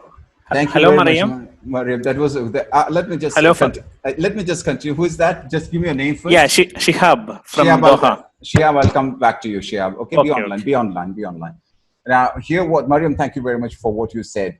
And just to add what Maryam said, let's say I have a weakness. Okay, I have a weakness and I have a strength. So let's say this is my strength and this is my weakness. Yes. Tell me, all of you, should I work on my strength or should I work on my weakness? Come on, type strength or weakness, S or W. Come on, type all of you. I want to see you typing. Is it my strength or is it my weakness? I want to see a lot of answers coming in. Is it, should I work on my strength or my weakness? Good. Come on, go ahead. Go ahead. I want to see a lot of answers coming in. I can see a lot of W's coming in. W or S, W or S, W or S. I can see a lot of W's coming in. Okay. Right. Now here's my answer. Are you ready? BIO, BIO, BIO, BIO. I don't give answers free. I want you to ask me for it. Come on, BIO. Right. Here's the answer. There are some weakness. Okay, there are some weakness. Biju, Biju, just unmute yourself. There are some weakness which you can't change. How many of you agree? There are certain weakness. It could be mental weakness. It could be physical weakness. It could be educational weakness and so forth. How many of you agree that? That means you can't do anything. That's your weakness. Maybe it's a weakness that is there by birth. Don't cry on those things. Sometimes there are people who are physically handicapped. That's a weakness. What's the purpose of crying? That's saying that I don't have my right hand, I don't have my left hand. No. See, I am so smart. How many of you believe that I'm smart? Come on, say that you are. How many of you believe? My wife is not here. She should have seen this. Yes. How many of you believe that I'm smart? Says I'm smart. Okay, you are. You are. Do you know one thing, my dear friend? Do you know one thing? I can't see with my right eye properly. Do you know that? I can't see. I'm here. I'm here. My eyes has been completely damaged with a knife. That was accidental. But do I think about my weakness about my eyes? The answer is no. I think about my height. I think about my head without a hair. I'm so handsome. Aren't I looking so handsome? I just look at that part. You look at all those things which are good at you and forget about the weakness, because I can't do anything, because the doctors can't do anything, because my eyes was completely split into two. They said that we can't do anything. So what is the purpose of crying with my weakness? So don't focus on your weakness, rather you focus on your strength. I'll give you a good example. After, how many of you know Bruce Lee? Just say I. How many of you know Bruce Lee? Say I. Good, great. Now here comes Bruce Lee. One of Bruce Lee's friend and Bruce Lee's student and Bruce Lee were sitting and having their lunch together. And this friend of his, he said, Bruce Lee, I'm getting older and I'm not able to kick properly the way that I used to kick in the earlier days. So Bruce Lee asked him, what's the height of your kick right now? So that guy, he kicked and it was only at the height of his chest. Bruce Lee said, that's more than enough. You don't have to kick on somebody's head. So this guy said, well, Bruce Lee, you can do that because you are a born martial artist. Bruce Lee said, no, my dear friend, you're wrong. You're wrong. I'm not a born martial artist. You know, one of the kicks that I normally use is called the hook kick. It's called the hook kick with his leg. He said, I use that because that leg is short. People feel that I'm doing it very fast, but the fact is that leg is short. Number two, do you know what martial art I have learned? I have learned Wing Chun Kung Fu. In Wing Chun Kung Fu, you have to stay together and fight. It's not like boxing, you stand far. You have to stay together, keep your hands together. He asked the friend, do you know why did I learn Wing Chun Kung Fu? The reason why, because I wear contact lens and I can't see. Biju, please. Okay, so he said that I learned Wing Chun martial arts, Wing Chun Kung Fu. Why? The reason why, because I'm doing boxing, he'll kick me off because I can't see my opponent if the opponent is far away. Then the third question Bruce Lee asks is, do you know my height? Am I comparatively taller than the Europeans or the Americans? He said no. Then the next one, what is my color? Am I white or am I yellow? He said yellow.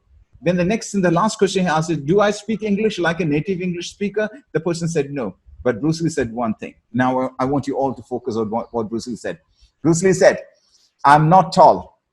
I'm yellowish color. I can't speak English. And my leg is short. I can't see properly, but understand one thing, my dear friend. I'll come up with a style. I'll come up with a style in the movie industry that the world will remember me always. He died in 1973. Bruce Lee died in 1973. Even now, we remember him not because of his weakness, just because of his strength, his style. How many of you got this? Say I. How many of you got this? Say I. I. Type I. So just type I. That is exactly what I want to say, and that's exactly what Maryam said. Do not focus on your weakness, because if you focus on your weakness, you will take your entire life crying on your weakness. Rather, ask yourself, what is that you are good at? What is your potential? What is your passion? What is that you can take to the world? What is that people would love to see from you? Go and do it. Go and do it. That is what people like, and that is what people appreciate. And I would like to also add, Farookh, is that you could always use a weakness to your benefit. Like, for instance, in every weakness, there's a strength. Like before, they used to, when they talk about introverts, for instance, or people who don't speak up their opinion, they would stigmatize them, like they're introverts, they're shy, But what's the power of an introvert? Introverts are actually very sensitive people. They could sense energies of the place, of the other people. They could sense whether you have upset another person. So they could sense subtleties that other people cannot sense.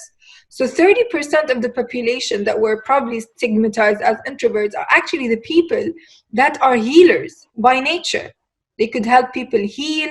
They could help people, if they found that in themselves, they could help people heal. They could be healers of their own selves because they are very sensitive to their surroundings. Yes, they cannot speak up, but they can hear you without speaking.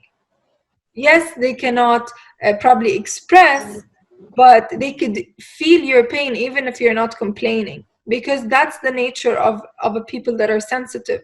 So sometimes you could use your own weakness as a strength in other ways. Exactly correct. I'm going to add what Maryam said there. Maryam, thank you very much. You just reminded me of something. Now, those who have seen my presentation, there are lots of pictures and images. How many of you agree? Say, I agree. When I do a PowerPoint presentation, there are a lot of pictures, lots of pictures, lots of images, text, very few text. Even if there is text, it would be 1 word or 2 words. Okay. Now, the reason why, I'll tell you why do you know why is my presentation got a lot of pictures and very few text? You want to know? Say BIO, say BIO. I'll tell you the fact. That is my weakness. I'm going to talk about my weakness now. Very, very honestly, I want to keep myself open in front of you. I'm talking about my weakness. My weakness is, as I mentioned, I can't see. My weakness is I can't see the presentation if it is long. And number 2, I have a weakness that I can't read properly. I can't read things. If it's a long word, there are certain words which even the word, I'll tell you, statistics is very difficult for me. How many of you can pronounce statistics? Come on, I'm even now I'm getting difficulty. How many of you can pronounce the word statistics? Come on, say I. No, just type I. Just type I. For me, it is difficult. I'll tell you, it's difficult. Everybody knows Farookh Sensei is very good at English. English is blah, blah, blah, whatever. But this is my fact, my dear friend. My fact is there are certain words I can't speak. That's why I use only simple language. When I use simple language, that has become a brand for me because people can understand what I speak because I don't use tough words. I don't use long letters. I use only pictures. Now that is I turn my weakness into my strength by using only pictures. And therefore now what happens? People enjoy my presentation. So the question that you need to ask yourself, is what is your weakness that you can turn into your strength and then go forward? Is that correct, Maryam, if I'm right? Yes. Good. We'll take one last question because Maryam has taken her. I think it was, who was it that was? Hello. Yes, please. Yes, Mohammed. Yes, please. There was one more person who said earlier, I gave him a chance. Yeah, who was that? Yeah, good afternoon to everyone. Who was that? My name is Mohammed. I'm talking from Kerala. Okay. I'll come to the other person also. So we'll have one more. After Mohammed, I'll come to, who was that? Was it Shihab or somebody else? Shihab. Okay, Shihab, wait. I'll take Mohammed first. Then the last one would be Shihab. Mohammed, go ahead, please. Thank you, Mr. Farookh Sensei, for introducing an amazing person. Who is that? Is it Mohammed? Yeah, this is Mohammed. Okay, go ahead, Mohammed, please. Your turn, please. Thank you, Mr. Farookh Sensei.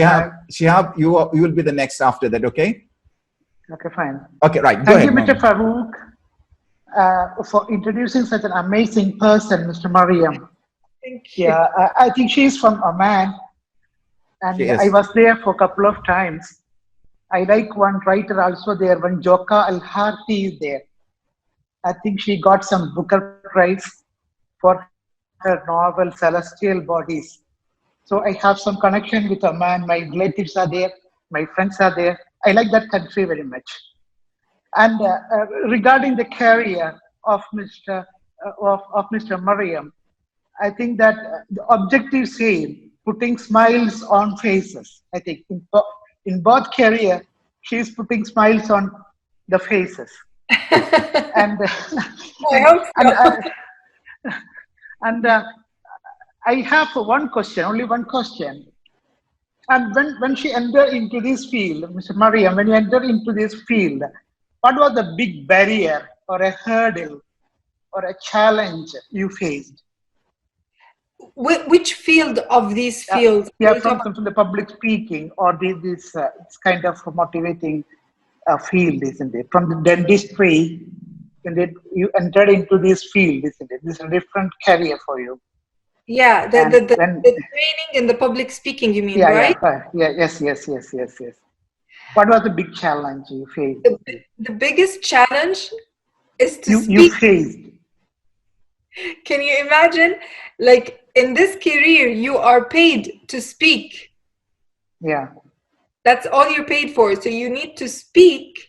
So one, you need to be able to stand in front of crowd and speak.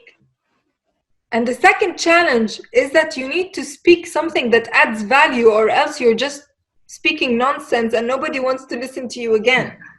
Understand. Yeah. So it should be sensible.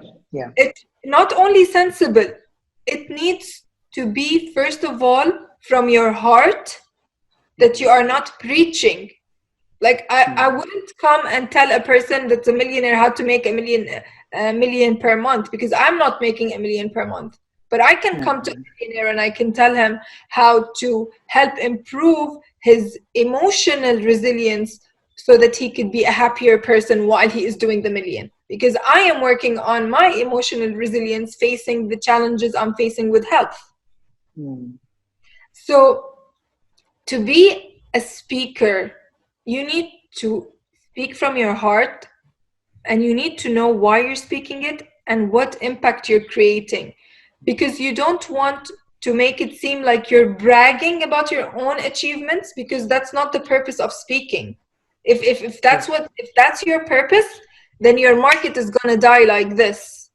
Because you can brag 1 time, 2 times, but then people are getting tired of you bragging. They want to feel that they can relate to your story. They could relate to what you're teaching them. They could relate, rather than them listening to me and saying, okay, so what? I know you had a knee injury.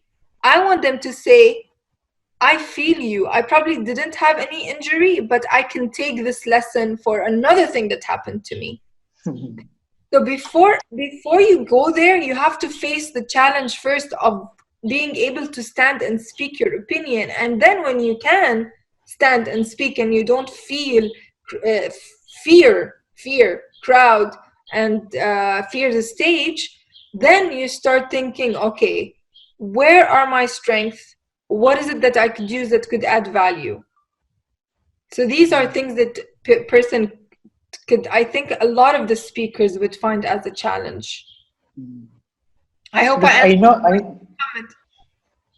because I know a lot of persons who read voraciously and having a lot of ideas and very miserable in coming into the public a platform. They cannot express anything. Yes. Yeah. But they can't start with perfectionism. They need to start with anything. They need to start to speak. Like when I started to speak, I was talking about random topics. One time I would talk about dentistry in public, like in Toastmasters. One time I would talk about elephants. One time I would talk about something that's humorous. I'm just building up my skills. So when you're building up your skill, you're not looking for perfectionism. You're looking to build up that skill no matter what it takes. And then the more you develop it, you start tuning down what you want to focus on. And it could take years.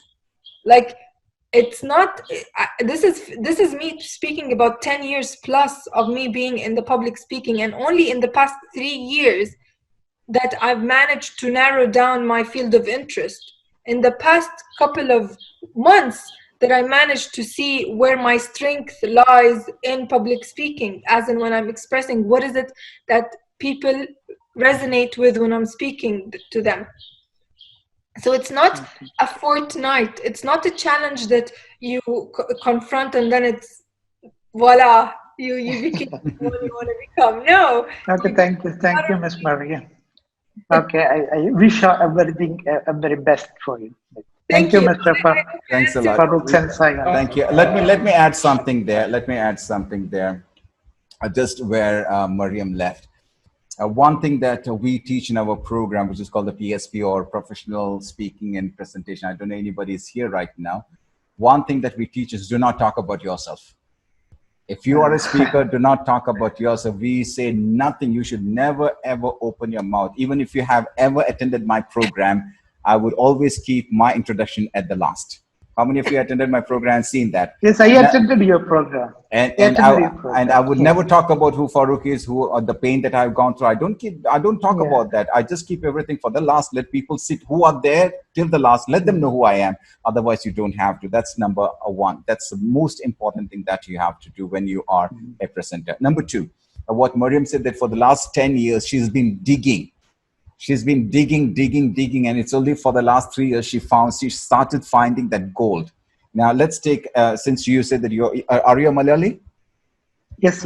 Okay, now let's take an example. Now I'm not here as a fan, I'm not talking as a fan. Let me take a movie actor, Mammootty, for example, or you can take Mohanlal. Let's take both of them.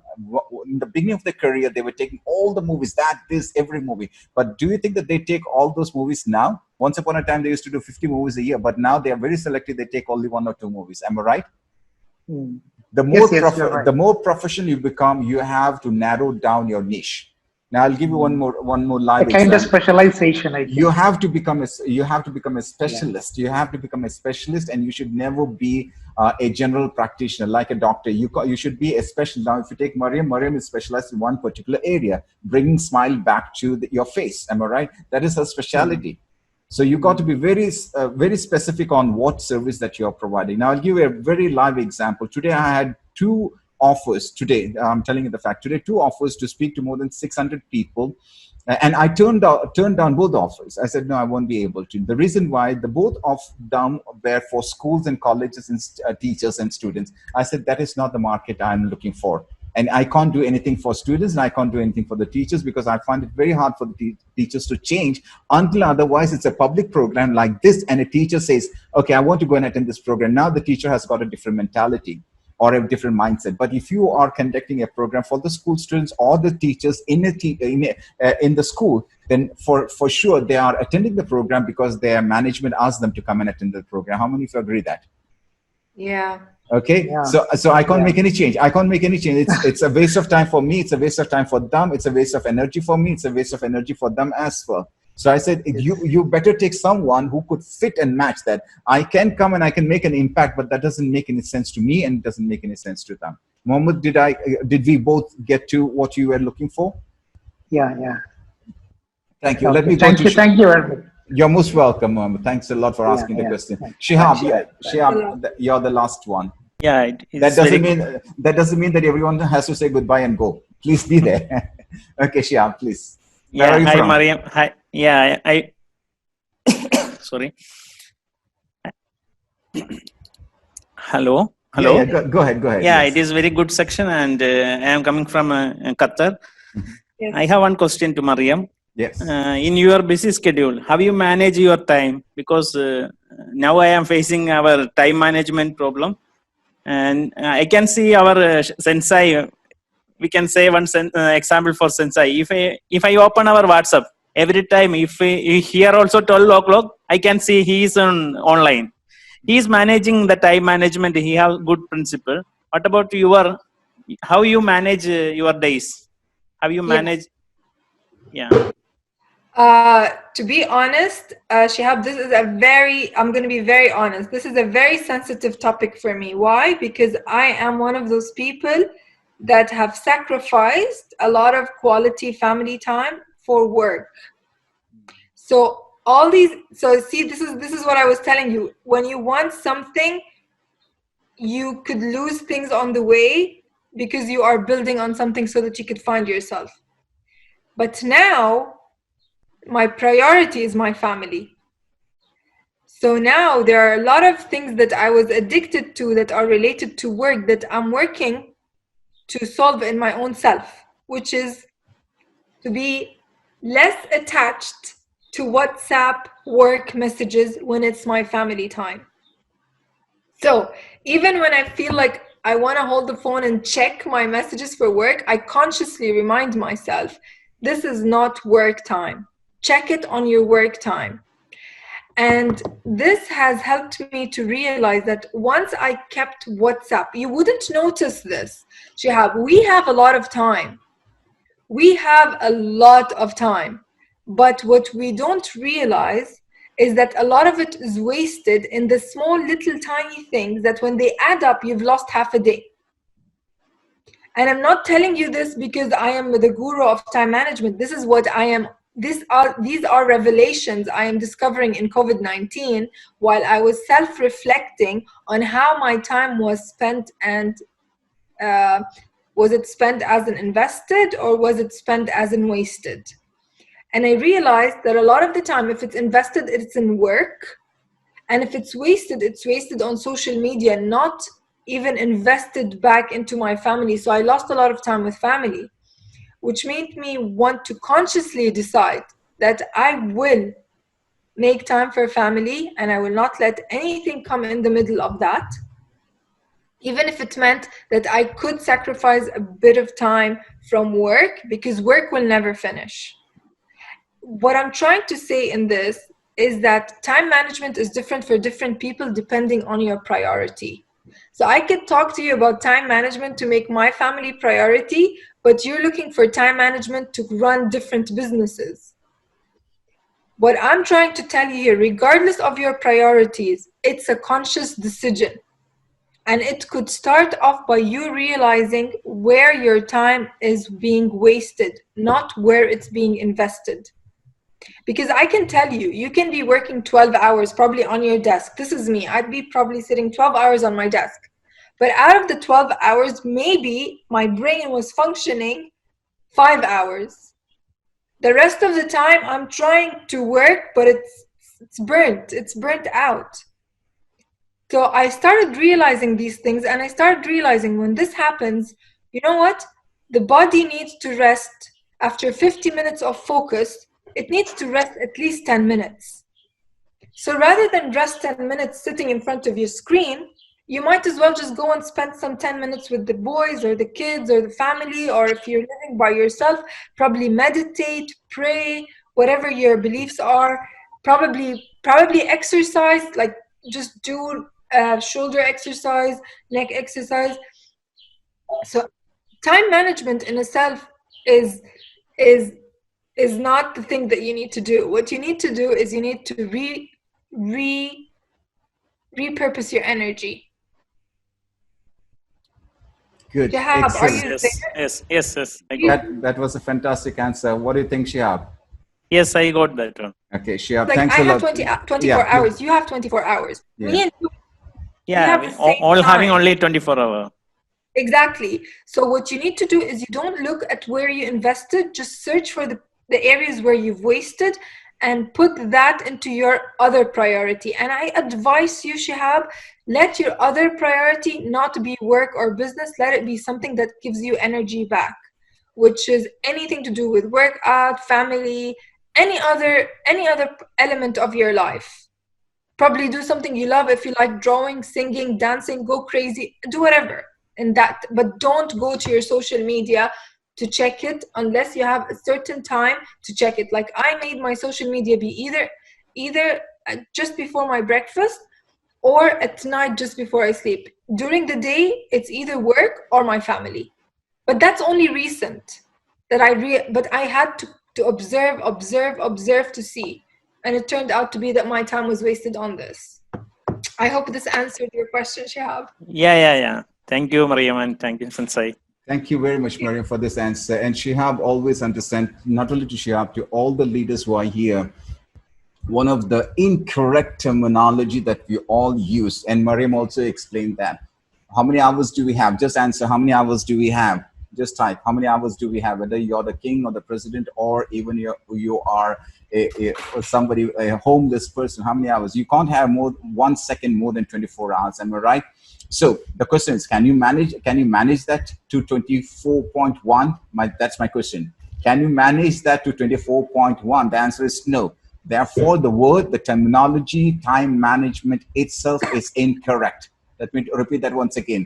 The word time management itself is incorrect. Rather than that, you got to use what Maryam said. You got to prioritize things. It's called priority. See, I'm not getting the word now. Priority management. Now you saw my weakness. It's called priority management. It's not time management. But we have got used to with the term time management. It's not that. It is all about what are the results that you are getting by doing what you're doing.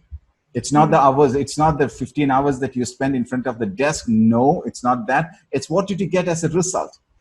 That's why today companies are moving from payrolls to payrolls. They're going for outsourcing business. They're going for gigs. Have you heard the word GIG? How many of you heard GIG? Just type GIG. Have you heard GIG? Gig. If no, just go and check what is gig. Gig is one particular task. You do the task and you charge for the task. That's called gig. That's a new term which is heard everywhere. It's GIG.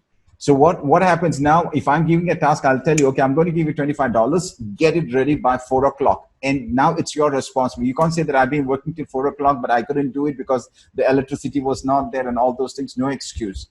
So therefore, you have to think about the priority management and not about time management. Is it okay?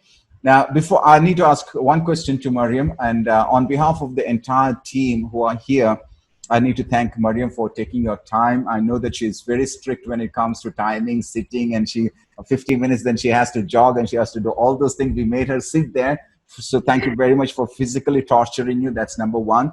Number two. Pleasure, actually. Thank you very much. Next is we would be having our next guest on the next week and so forth. He is a TED Talk speaker. Okay, how many of you like that? Just say, I love it. He's a TED Talk speaker and he is a Toastmaster International champion. Okay, so that would be one of our guests. The second guest would be one of the youngest authors in the world. John would be one of the guests who will be coming in. Then the next guest would be the person that you saw today. He is a very good friend of mine, Rich Fontaine. He will be coming in. And then would be the American president of this year, the candidate of American president, Antonio T. Smith Jr., who's a very good friend of mine. He'll also be coming in. You learn from the top leaders in this group, just like Maryam. Okay, Maryam, one question and the last question before we wind up. Now, before you all go, this is something I request from all of you. Once we wind up this program, I have recorded this program. Definitely, I'll be sharing this with those who haven't been here. But one thing that you could do if you really enjoyed the program, and if there is any feedback that you want to add in, some what do you call developmental feedback, or it could be motivational feedback, make sure within the next 10 minutes, please send me a WhatsApp message, and I'll be sharing all those WhatsApp message to Maryam. I know that she has got a particular time to watch those messages, but I'm going to share all those messages with Maryam so that it would encourage her as well. So if you agree, say aye.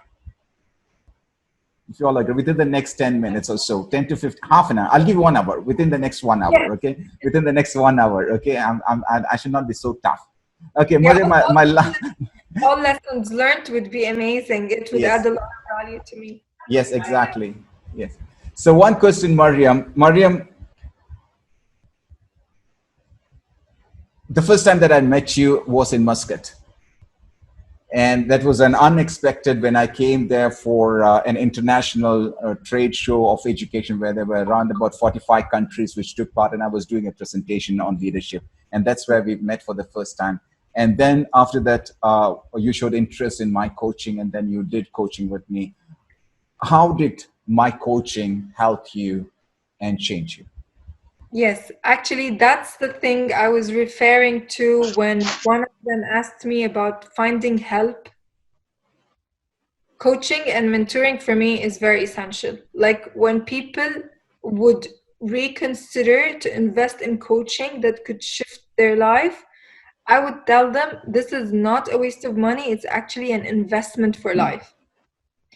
And the reason behind that is, of the first coaching that I started was with you, Farookh. And at that point, I was like a lot of the people that are sitting here listening to us, not figuring from all the passions I have.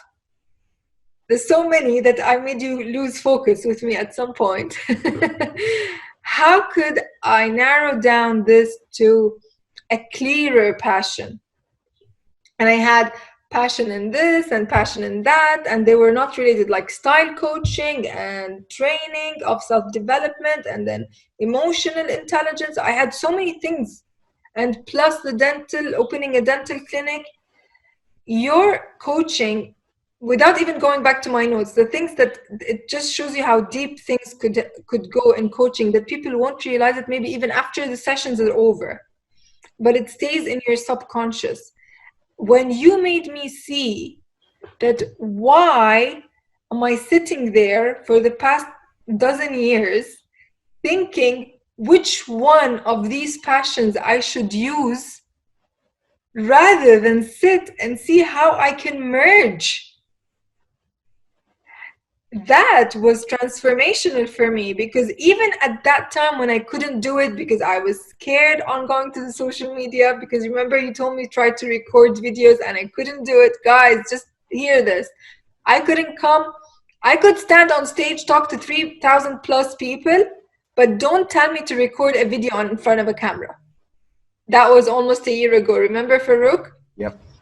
Farookh was like trying to push me to share everything I know to go on camera. At that time, I couldn't. But his advice was always in my mind. You have a lot to share. Go, go, go.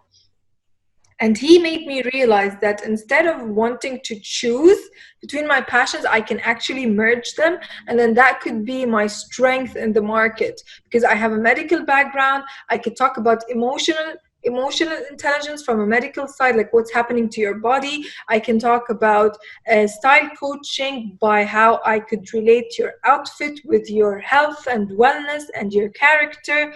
So he made me see how I could merge all this together. And ever since his coaching, a lot of my weaknesses were slowly being confronted and addressed. Maybe not at the period of the coaching, but I'm sure, Farookh, you could see the evolvement. Yeah. And a lot of it started because out of all the people, how many were attending, Farookh? 100 or 25? How many were? Very large number. Large number. I was the only person probably the only or two of us who invested, because people were contemplating, why would I put my money with a coach? And because they don't understand what coaching is about. There's the difference between getting a training and getting a coaching. A coaching doesn't tell you what to do. They help you see potential in yourself, and they help you see opportunities. So I'm telling you guys, if you're facing certain challenges, do invest in a coach. And since you're taking trainings with Farookh, it's worth it to take one-to-one, because it's a life-changing path that you will not see the change or the evolvement or the potential without somebody helping you to see it. And I'm very thankful to Farookh that he made that change in me. And every time I go on live, I remember his words a year ago when he was telling me, Maryam, you need to start recording. You could create more impact than standing on stage. He also taught me how to create a system, but I wasn't ready. But now I go back to his notes, because now I feel I'm ready, because I already faced certain fears of camera, of being online, of being in social media. So yeah, I'm very grateful. So if I didn't tell you that I'm very grateful before, I am telling you now in front of everybody. I'm very grateful for all the insights you gave me, Farookh. Thank you so much. Thanks a lot. Thank you very much. Thanks a lot to all of you for joining in here. And I look forward to your feedback. And that's going to help me, because I'm a learner and Maryam is also a learner. So we are learning and growing each and every day. So thank you very much to all of you. And Maryam, thanks a lot from my heart. Yeah, thank you so much for inviting me and trusting in me. And I hope that this was an added value for everybody here. Absolutely. And I hope that I hear of stories that stories of transformation for all the people that attended from an advice I've given or an experience I've shared. So best of luck for everybody. Thank you. So I'm gonna go, I guess. Thank you. Thanks a lot. Okay, bye-bye. Bye.